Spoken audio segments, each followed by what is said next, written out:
critical thinking is widely regarded as one of the most intellectual skills required for national development, social progress, and individual growth. It is the ability to evaluate information, question assumptions, identify logical errors, and make reasoned judgments rather than accepting ideas blindly. Critical thinking involves clear, rational thinking to understand logical connections between ideas, using skills like analysis, evaluation, and inference. It's crucial for reasoned decision-making by evaluating outcomes and evidence. Ethical reasoning, focused on right and wrong, applies moral principles such as justice and rights to various situations. Both critical thinking and ethical reasoning are shaped by personal and societal values. They help avoid logical fallacies and resolve ethical dilemmas where moral imperatives conflict. Essential in education, these skills prepare students for complex environments and have real-world implications in fields like law, medicine, and business. They enable individuals to make informed, morally sound decisions in diverse scenarios. Subscribe. Talk about the case for critical thinking.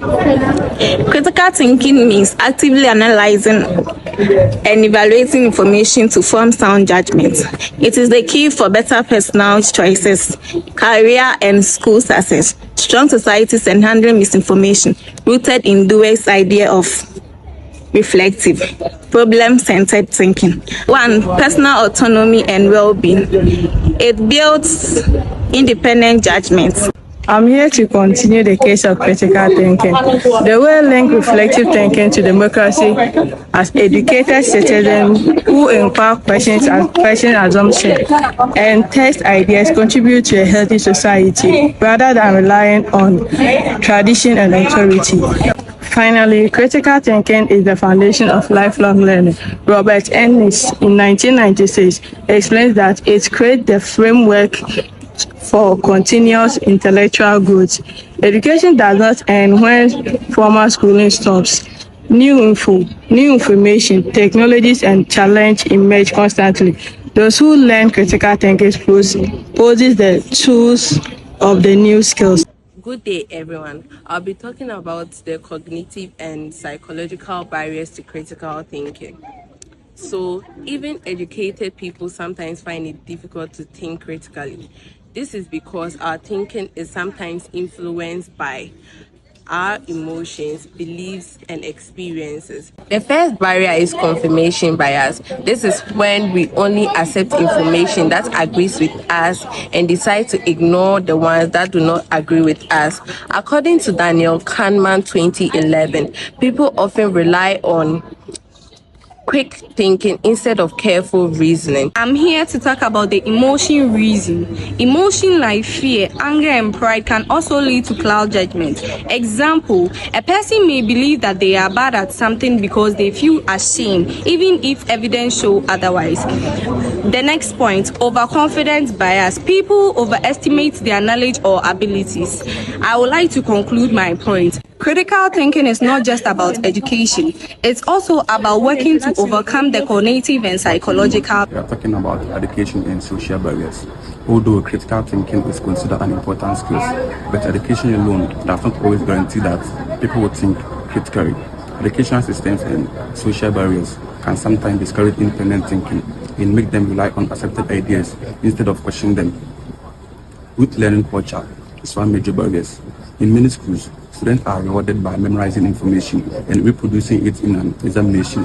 As a result, learners may achieve high academic results by struggling to evaluate arguments or make decisions outside classrooms. The barrier is authority difference. Many societies teach people to respect teachers, leaders, experts, and other authority figures. While respect is important, excessive dependence on authority can reduce critical thinking because people may accept information without asking whether the evidence support it.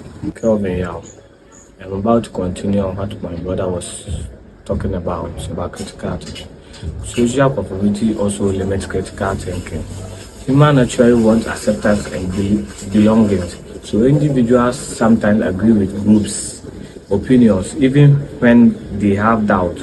fear of criticizing or rejection can prevent people from expressing independent views.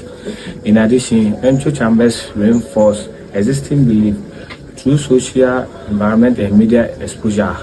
People are often surrounded by opinions similar to their own. When individuals rarely encounter opposing viewpoints, they become less likely to question assumption or examine alternative perspective. Therefore, education achievement does not automatically produce critical thinkers.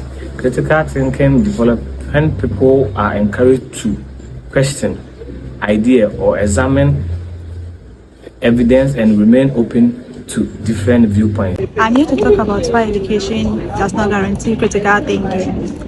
Education does not guarantee critical thinking because education provides knowledge and skills, but does not automatically develop critical thinking. Critical thinking requires the ability to analyze information, question assumption, and evaluate evidence, and making logical decisions. Talk about why education does not guarantee critical thinking. Education does not guarantee critical thinking because education provides knowledge and skills, but it doesn't automatically develop critical thinking. Thank you. Powers involves improving society and culture to improve critical thinking. This can be achieved through inquiry-based learning, open-mindedness, and thoughtfulness. Leaders like Linda Elder, John Dewey, etc. Cause critical thinking becomes important in society. The main argument is that education provides a foundation for critical thinking, but it is true critical thinking requires continuous practice, open-mindedness, self-reflection, and the willingness to question one's own beliefs.